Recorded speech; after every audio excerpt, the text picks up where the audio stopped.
सर्वेभ्यः सुप्रभातम। आज छात्रों, आप सबको वैभवम चैप्टर 13 का अनुवाद प्रकरण है, उसको आपको पढ़ाएंगे। आप में से जो कमजोर विद्यार्थी हो उसके लिए खासकर यह वीडियो काम का चीज है अधिक, और जो तेज विद्यार्थी है उसके लिए भी यह वीडियो है, और खासकर उस बच्चे के लिए हम अलग से कुछ स्पेशल भेजेंगे। तो आप इसको देखिए। अनुवाद में, अनुवाद का सबसे पहले 3 पार्ट हो गया। पहला हो गया कर्ता क्रिया, दूसरा हो गया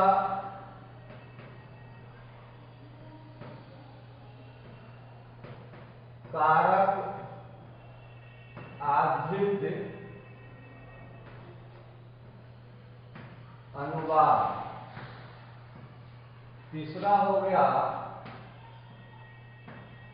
उपपद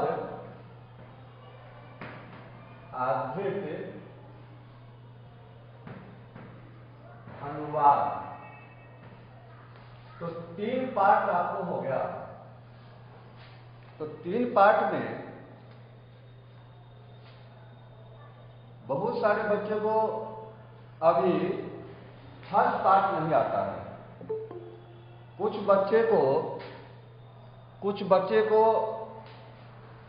फर्स्ट पार्ट भी आता है, कुछ को सेकेंड पार्ट भी आता है। जिसको फर्स्ट पार्ट आता है उसको सेकेंड पार्ट भी आ जाता है। तो जिसको सेकेंड पार्ट आ गया उसको फर्स्ट पार्ट कर्ता क्रिया, जिसको बेसिक अनुवाद कहते हैं वह आता है। और जिसको कर्ता क्रिया आ गया, तो कर्ता क्रिया आने के बाद शेष बचता है उपपद। तो उपपद में क्या होता है, कारक में और उपपद में क्या होता है? तो कारक में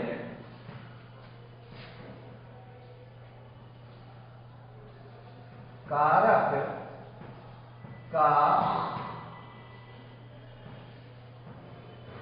चिन्ह होता है। कारक में चिन्ह होता है जो जिसका प्रयोग प्रथमा से लेकर संबोधन तक उसका प्रयोग होता है। नहीं तो इसके बारे में देखो, हम लिख दें या आपके पास है, हम लिख देते हैं। कर्ता ने कर्म को कर्म से द्वारा लगाव में, फिर चौथा संप्रदान को के लिए, 5 में अपादान से या अलगाव में, फिर 6 संबंध, हाँ फोटो भी दे देंगे। संबंध का के की अधिकरण में पर 8 संबोधन के अरे रे। तो कारक में चिन्ह होता है, कारक में कारक का चिन्ह होता है, कारक में चिन्ह होता है, कारक में चिन्ह होता है, कारक में।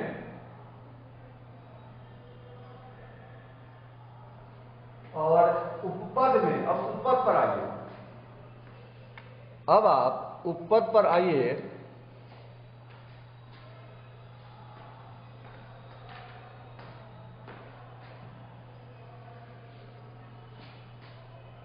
देखो उपपद में कुछ विशेष शब्द होता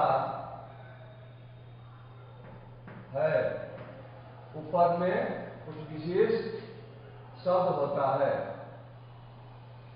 EX उभयतः परितः सर्वतः बिना सर बही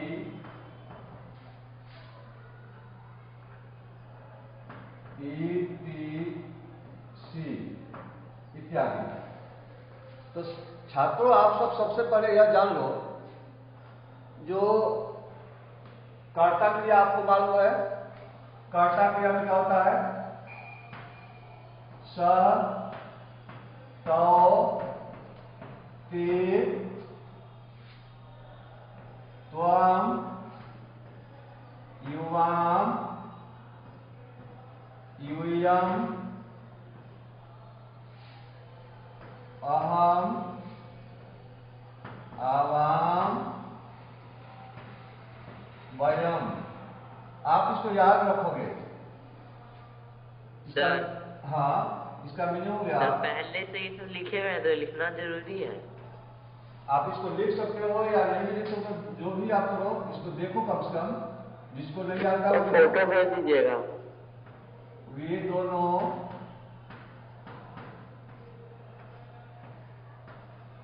वे सब, फिर तुम दोनों, तुम सब, फिर मैं, हम दोनों, हम सब। तो इस टाइप से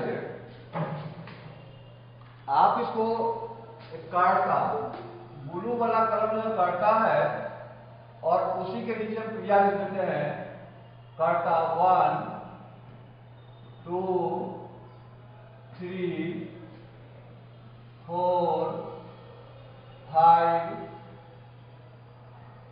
6 7 8 9। इस कर्ता को क्रिया से मिलाओगे तो यह अनुवाद बन जाएगा, कर्ता, फिर क्रिया,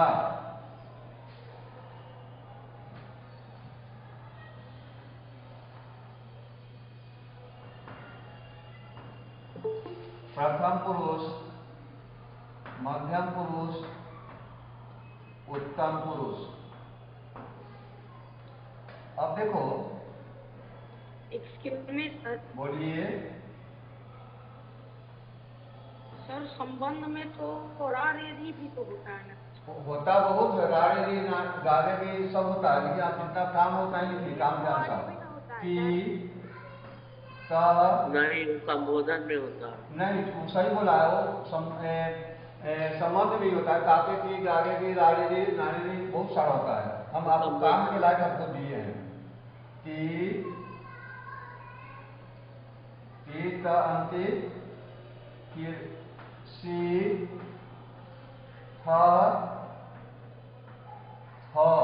बच्चे प्रायः गलती करते हैं, विसर्ग मध्यम पुरुष के द्विवचन में लगना चाहिए तो मध्यम पुरुष में बहुवचन में लगा देते हैं और इसको खाली छोड़ते हैं। ऐसा गलती नहीं कीजिएगा। आमी, आव, आमह। आप अब जैसे कर्ता के नंबर को क्रिया के नंबर से मिलाओगे तो अनुवाद अपने आप बन जाएगा। 1 2 3 4 5 6 7 8 9। अब ध्यान रखोगे कर्ता के नंबर से नोट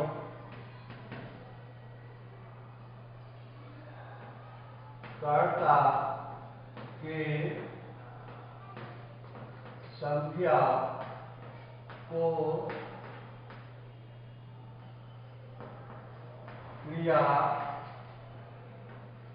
के संख्या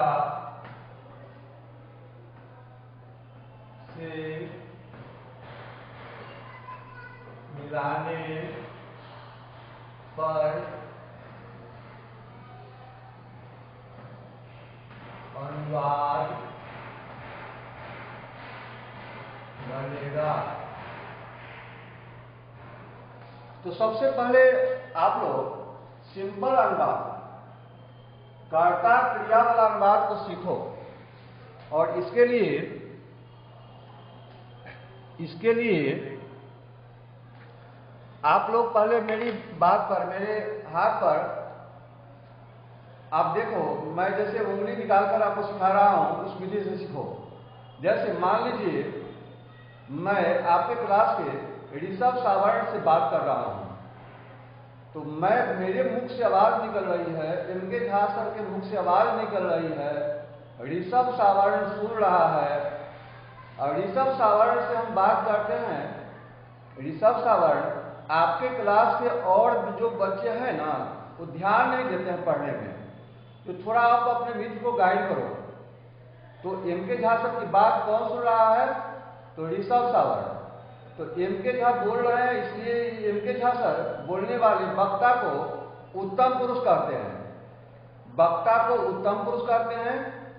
और ऋषभ सावर्ण मेरी बात सुन रहा है तो ऋषभ सावर्ण हो गया मध्यम पुरुष। और ऋषभ सावर्ण के क्लास के बच्चे प्रथम पुरुष में आ गए। तो ऋषभ सावर्ण के क्लास में मान लीजिए 20 बच्चे हैं, तो 20 बच्चे प्रथम पुरुष में आ गए। ऋषभ सावर्ण अकेला है, मेरी बात सुन रहा है, तो अब मध्यम पुरुष में है और मैं बोलने वाला भी अकेला हूं, तो मैं उत्तम पुरुष में हूं। तो मेरे पास सबसे पहले कम से ज्यादा की ओर प्रथम, मध्यम, उत्तम, प्रथम पुरुष, मध्यम पुरुष, उत्तम पुरुष। प्रथम पुरुष जिसके संबंध में कुछ कहा जाए उसे प्रथम पुरुष कहते हैं। मध्यम पुरुष सुनने वाले को मध्यम पुरुष कहते हैं, बोलने वाले को उत्तम पुरुष कहते हैं।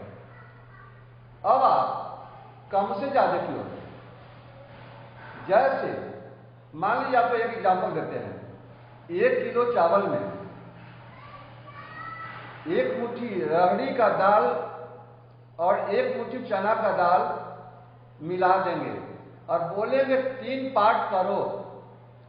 तो ऋषभ सावर्ण के जैसे बच्चे राहड़ी को निकाल करके चुन करके बोलेंगे चावल को अलग करो, तीनों का मिक्स करके। तो कुछ बच्चे चावल को चुनना शुरू करेंगे, लेकिन ऋषभ सावर्ण क्या करेगा? राहड़ी को अलग कर देगा और चना को अलग करके रख देगा, दोनों अलग हो गया। तो जो चावल है अपने आप ऑटोमेटिक अलग हो गया। तो आप सब समझ गए। उत्तम पुरुष अर्थात उत्तम पुरुष के पास, मेरे पास एक ही शब्द रूप है। मान लीजिए आपके पास 100 शब्द रूप है, 100 शब्द रूप में से आप उत्तम पुरुष के पास एक शब्द रूप दिए हैं, एक ही शब्द रूप उसके पास है। वह सर्वनाम शब्द रूप है, उसका नाम है अस्मद शब्द रूप। अस्मद शब्द रूप का किसी भी शब्द रूप का पहला लाइन जो होता है प्रथमा विभक्ति वही कर्ता होता है। किसी भी शब्द रूप का पहला लाइन ही कर्ता होता है और उस पहला लाइन में से उत्तम पुरुष के पास, जैसे मेरे पास, मैं उत्तम पुरुष में हूं, मेरे पास एक शब्द रूप है अस्मद शब्द रूप, उसका पहला लाइन अहम आवाम वयम, उसका रूप चलता है अहम आवाम वयम माम आवाम उस्मान मया अबाभ्याम अस्माभि मह्यम अबाभ्याम अस्मभ्यम ईटीसी। आगे तो उसका पहला लाइन ले लिए अहम आवाम वयम, मैं, हम दोनों, हम सब। फिर से सुनो, अहम आवाम वयम, उसका हिंदी हो गया मैं, हम दोनों, हम सब। अब ऋषभ सावर्ण के पास आप सब मिलकर एक शब्द रूप दिए हैं।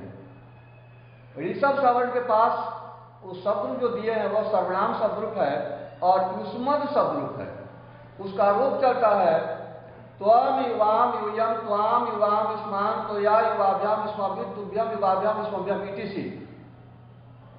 तो अब मध्यम पुरुष के पास जो शब्द रूप है युष्मद, उसका कर्ता निकालेंगे तो कर्ता इसका तो प्रथम पुरुष प्रथमा विभक्ति, तो त्वम युवाम यूयम कर्ता तीन ही है मध्यम पुरुष के पास, त्वम युवाम यूयम, उसका हिंदी है तुम, तुम दोनों, तुम सब। उत्तम पुरुष के पास अर्थात मेरे पास एक शब्द रूप अस्मद शब्द रूप, उसके साथ उसका प्रथमा विभक्ति अहम आवाम वयम, अहम आवाम वयम, मैं, हम दोनों, हम सब। और सौ में से एक मध्यम पुरुष के पास, एक उत्तम पुरुष के पास। तो अब बताओ ऋषभ सवर्ण आपके पास कितने शब्द रूप बचे? 100 में से 2 निकल गया तो कितना बचा? बोलो। 98, वेरी गुड, 98 बचा। और 98 किसको दे दिए? प्रथम पुरुष के पास दे दिए। जो आपके 8 के शेष विद्यार्थी जो बचे वो उसके पास 98 शब्द रूप है। तो अब हम उसका रूल बनाने के लिए कुछ किया जाता है अलग से। तो तीनों पुरुष के पास 3 शब्द रूप को हम कलेक्ट करेंगे। तो आपके पास मध्यम पुरुष के पास एक शब्द रूप है युष्मद त्वम युवाम यूयम, मेरे पास अस्मद शब्द रूप में अहम आवाम वयम। फिर बचा प्रथम पुरुष के पास, उसके पास 98 शब्द रूप है। मान लीजिए 98 शब्द रूप है, ऐसे उसके पास अनगिनत शब्द रूप है। इस 2 शब्द रूप को छोड़कर, युष्मद और अस्मद को छोड़कर जो भी शेष बचे सबके सब प्रथम पुरुष में आ जाते हैं। अब मान लीजिए 98 शब्द रूप में से हम एक शब्द रूप को ले लिए, उसमें से वह है तत् शब्द रूप का पुल्लिंग रूप स तौते, उसका शब्द रूप चलता स तौते तम तौ तान तेन ताभ्याम तय तस्मै ताभ्याम तेभ्य तस्मात् ताभ्याम तेभ्य तत्सत्योते शांत सुनते। ये शब्द रूप है, वो भी सर्वनाम शब्द रूप है। तो उसका पहला लाइन ले लीजिए सह तौते, उसको अब इस उंगली को प्रथम विभक्ति मानो, प्रथम पुरुष मानो। स तौते, अपने अंगूठा से अंगुलियां पर पॉइंट बनाओ। स तौते प्रथम पुरुष, मध्यम पुरुष त्वम युवाम यूयम, उत्तम पुरुष अहम आवाम वयम।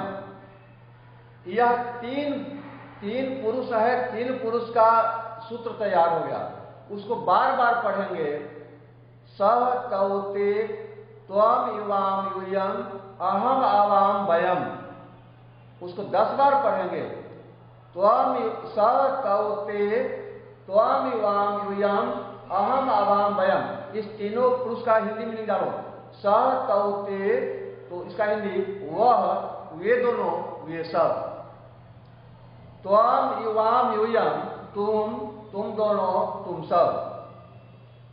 उत्तम पुरुष में अहम आवाम वयम, मैं, हम दोनों, हम सब। अब इसको आप बार बार पढ़ोगे, बार बार याद करोगे, आपको गिन करके 10 बार 15 बार पढ़ो, आपको याद हो जाएगा। उसके बाद उसी उंगली पर क्रिया को गिनेंगे, लट लकार में गिनेंगे। लट लकार इसका तो वर्तमान काल ती त अंति सी थ थ आमी आव आमह। तो इस तरह से उस नौ कर्ता पर नौ क्रिया को बैठा देंगे, वही अनुवाद बनेगा। उसी को अनुवाद करते हैं। इसी को आप सब याद कीजिए। हम आपके लिए बार बार कोशिश करते हैं, आप में से कोई भी ऐसा बच्चा नहीं बचे जो कर्ता क्रिया याद वह नहीं कर पाए। अर्थात कर्ता क्रिया याद कर लेगा तो जब बेसिक अनुवाद आ जाएगा, जैसे वह पढ़ता है तो वह का संस्कृत खोजेंगे सह, वह वे दोनों में सह, इसी पर गिनेंगे ती ता अंति, ती जहां पर कर्ता उसी पर क्रिया गिनेंगे ती, तो पठ में ती जोड़ देंगे तो क्या हो जाएगा पठती, तो सह पठती।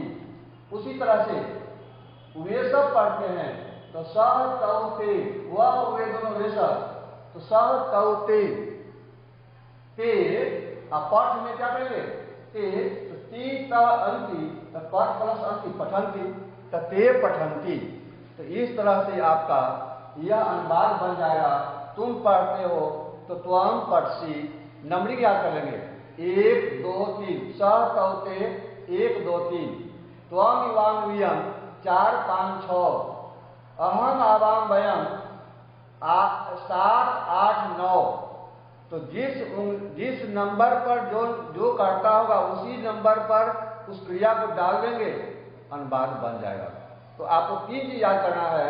सबसे पहले कर्ता स तौते त्वम इवाम यूयम अहम आवाम वयम, उसका बाद हिंदी में वह वे दोनों वे सब, तुम दोनों तुम सब, मैं हम दोनों हम सब। उसके बाद नंबरिंग याद करो 1 2 3 4 5 6 7 8 9।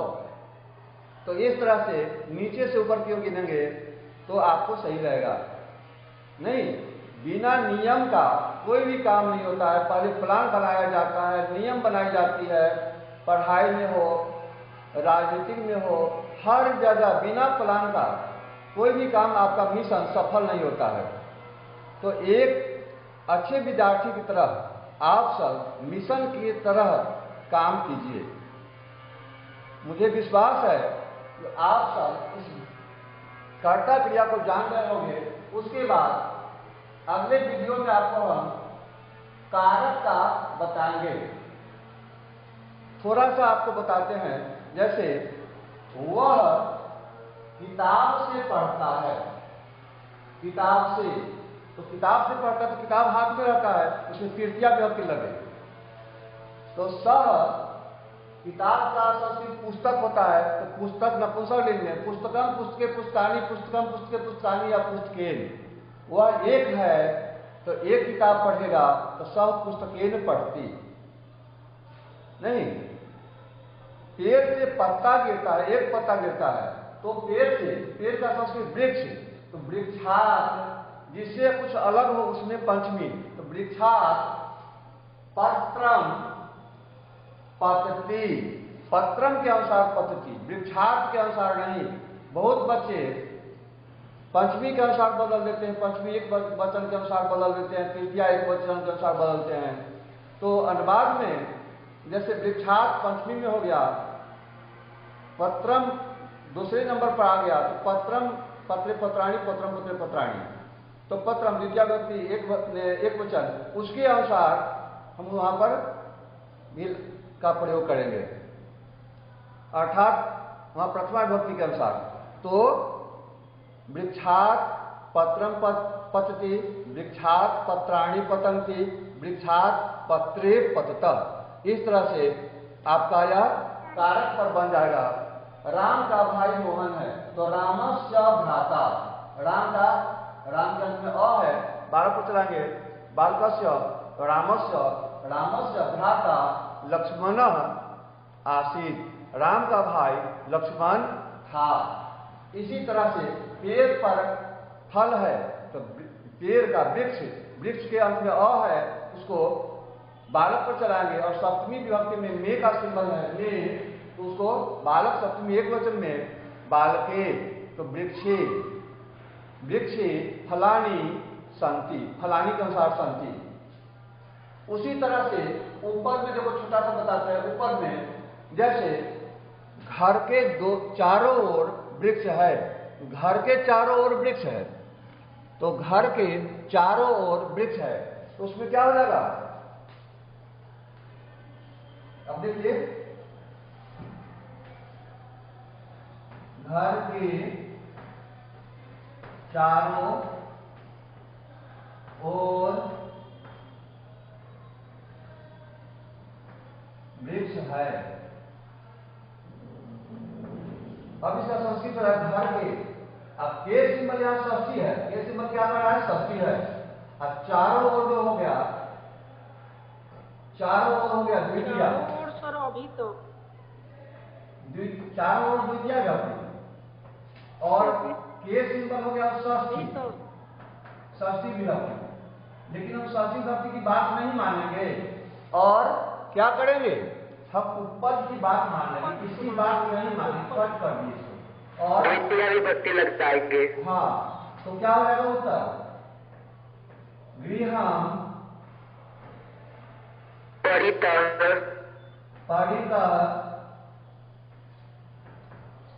वृक्षाणि